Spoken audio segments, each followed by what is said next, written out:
কোথাও যাব না। তিনি তার সঙ্গে আসলেন, নবাব তাকে আটকে রাখতে পারলো না। এখানে এসে তিনি কি করলেন, বৈষ্ণবদের পিঠে চড়িয়ে তার সেবা করতে লাগলেন। বৈষ্ণবরা যদি কিছু বলে, আমি এটা খাবো ওটা খাবো, দোকান থেকে ভিক্ষা করে সেগুলো নিয়ে আসে। তো এইরকম করে তার পশুবৃত্তি করে বৈষ্ণব সেবা তিনিও করেছেন। তো সেই জন্য তিনি কি করলেন, শেষ সময় তিনি বললেন আমার এখন মৃত্যুর সময় এসে গেছে। তাই তিনি বৈষ্ণবের চরণে প্রণাম জানিয়ে গঙ্গার থেকে গঙ্গার জলে স্নান করে নিজের দেহকে বিসর্জন দিলেন। তার ওই দেহের আত্মা গোবিন্দ চরণে সমাহিত হলো। সেই জন্য আমি আশা করব যে আমার মধ্যে অনেক পশুবৃত্তি আছে, এই বৈষ্ণব চরণ ধরে আমার মত থেকে পড়লে পশুবৃত্তি চলে যাবে। আমিও যেন বৈষ্ণব সেবা করে এই বৈষ্ণবের চরণ যেন সর্বদা প্রার্থনা করতে পারি, এই কামনা করে বাঞ্ছা কল্প দুর্বশ্য কৃপা সিন্ধু বৈবচ পতিতানাং পাবনেভ্যো বৈষ্ণবেভ্যো নমো নমো। ভক্তি উজ্জ্বল ত্রিবিক্রম মহারাজ তিনি বৈষ্ণব সেবার মহিমা বললেন। এখন আমি অনুরোধ করব রাধারমন বাবাজি মহারাজ, সময় 5 মিনিট। মাইক আছে তো আপনার পাশেই, ওই তো মাইক, ওই তো।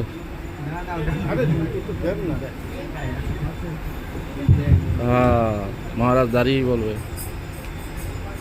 নমোऽয়ং বিষ্ণুপাদায় প্রভুপাদপৃষ্ঠায় প্রিয়াতমনে শ্রীমতে ভক্তিপ্রজ্ঞানজ্যোতি গোস্বামীতি নামে। শ্রীকৃষ্ণ চৈতন্য প্রভু নিত্যানন্দ শ্রী অদ্বৈত গদাধর শিবাসাদি শ্রী গৌর ভক্তবৃন্দ। হরে কৃষ্ণ কৃষ্ণ কৃষ্ণ হরে হরে, হরে রাম রাম রাম হরে হরে। সর্বাগ্যে মদীয় গুরুপাদ পদ্ম ভগবত জ্ঞান প্রদাতা পরম অর্চনীয় পরম বন্দনীয় প্রভুপাদ কৃষ্ণবর্গের কৃপাভিষিক্ত প্রাক্তন শ্রী চৈতন্য মঠাচার্য নিত্যলীলা প্রবিষ্টম বিষ্ণুপাদ শ্রীমদ ভক্তি প্রজ্ঞানজ্যোতি গোস্বামী গুরু মহারাজের শ্রী রাতুল চরণে দাসাধনের হলুণ্ঠিত সাষ্টাঙ্গ দণ্ডবত প্রণতি জ্ঞাপন করি, তাহার অহেতুক কৃপা ভিক্ষা প্রার্থনা করি। মঞ্চাসীন সভাপতি মহারাজ, সমস্ত অভিন্ন গুরুপাদ পদ্মতন, সমস্ত বৈষ্ণববৃন্দ ভক্তবৃন্দ মাতৃবৃন্দ, সপার্ষদ ভক্তি সিদ্ধান্ত সরস্বতী গোস্বামী প্রভুপাদের শ্রী চরণ কমলে, সপার্ষদ মহাপ্রভু শ্রী চরণ কমলে, রূপানুগ আচার্য বৃন্দের চরণ কমলে দাসাধনের হলুণ্ঠিত সাষ্টাঙ্গ দণ্ডবত প্রণতি জ্ঞাপন করি, সকলের অহেতুক কৃপা ভিক্ষা প্রার্থনা করি। জগৎগুরু ছিল প্রভুপাদ ভক্তি সিদ্ধান্ত সরস্বতী গোস্বামী ঠাকুর, তিনি আমাদেরকে জানিয়েছেন যে যে গৃহেতে বিষ্ণু বৈষ্ণবের শুভাগমন হয় না, সেই গৃহটাই হচ্ছে শ্মশান সদৃশ। অতএব আমরা এই জড় সংসারে থেকে আমাদের কর্তব্যটা কি, আমরা করবোটা কি? ধর্মবিহীন জীবন পশুভি সমানা। তাহলে আমাদের ধর্মটা কি? আরাধনাং সর্বেষাং বিষ্ণু আরাধনাং তস্মাৎ পরতরং দেবীং তদীয়নাং সমর্চনং। সকল আরাধনা থেকে বিষ্ণু আরাধনা শ্রেষ্ঠ, তার থেকে তার ভক্ত তদীয়নাং সমর্চনং, অর্থাৎ তার ভক্তের আরাধনা শ্রেষ্ঠ। অতএব এই গৃহে আজকে দেখতে পাচ্ছি, যেদিনও গৃহে ঠাকুরমশাই বলেছেন, যেদিনও গৃহে ভজন দেখি গৃহেতে গোলক ভাই, চরণ সিধু দেখিয়া গঙ্গা সুফনা সীমা পায়। আজকের এই বাড়িতে গঙ্গা যমুনা সরস্বতীর ন্যায় সমস্ত বৈষ্ণবগণ তীর্থ সরিস্র তারা যে আজকের এই গৃহেতে এসেছে, এই গৃহটা বৈকুণ্ঠে পরিণত হয়েছে। বিশেষ করে পরম পূজনীয় ভক্তি বেদান্ত আশ্রম মহারাজের কৃপায়, এবং তিনি এনাদেরকে এই যে সগোষ্ঠী পরিবারকে তিনি ধন্যাতি ধন্য করেছেন, তাহারই কৃপায় আজকে আমরা সকলেই এখানে উপস্থিত হতে পেরে নিজেকে ধন্য বলে মনে করছি, এবং আমরাও সাধুসঙ্গ করার সৌভাগ্য লাভ করেছি।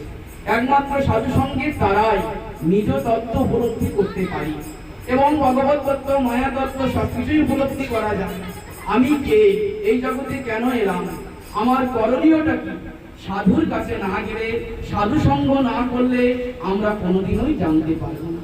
এই জন্যই বললেন সাধুসঙ্গ সাধুসঙ্গ সর্বশাস্ত্রে কয়, লবমাত্রে সাধুসঙ্গে সর্বসিদ্ধি হয়। আমরা দেখতে পাই যে ঝরুদাস নামক একজন পরম বৈষ্ণব, তিনিও বৈষ্ণব, কিন্তু বৈষ্ণব হয়ে বৈষ্ণবের প্রতি যদি বিশ্বাস না থাকে, বৈষ্ণবে যদি জাতি বুদ্ধি, মনুষ্য বুদ্ধি, ব্যবহারিক বুদ্ধি, জাতি বুদ্ধি যদি থাকে বা সামান্য বুদ্ধি থাকে, তাহলে কিন্তু বৈষ্ণব সেবা হবে না। এই জন্যই বললেন অনধিকারী ব্যক্তি কখনো বৈষ্ণব সেবা করতে পারে না।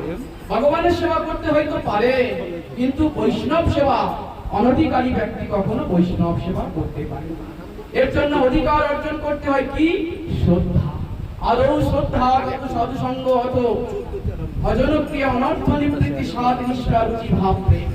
এই জন্যই বৈষ্ণব সেবা আমাদের করতেছে। সেই ঝরু ঠাকুর তিনি কালা কৃষ্ণদাসের বাড়িতে গিয়েছিলেন, অর্থাৎ এই যে এখন আমের সিজন উঠেছে দেখছেন, আম নিয়ে তিনি গিয়েছিলেন তার বিয়েতে, তার উচ্ছিষ্ট পাবার লালসা। সেই আম যখন তাকে দিলেন আর তিনি লুকিয়ে আছেন ঘরের পিছনে, তারা কি করলেন? সেই আমটা ধৌত করে সুন্দর করে ভগবানের সেবা দিলেন। তারপরে সেটা তারা সেই আমটা গ্রহণ করলেন, করে যেখানে আমরা উচ্ছিষ্ট ফেলি সেই জায়গায় উচ্ছিষ্ট ফেললেন। আর ঝরু ঠাকুর সেই উচ্ছিষ্ট প্রসাদ পেয়ে তিনি প্রেম লাভ করেছিলেন। এই জন্যই বললেন ভক্ত ভক্ত সেই ভক্ত পদ জল ভক্ত পদ রেণু, এই তিন সাধনের জল। যাই হোক, অনেক কথা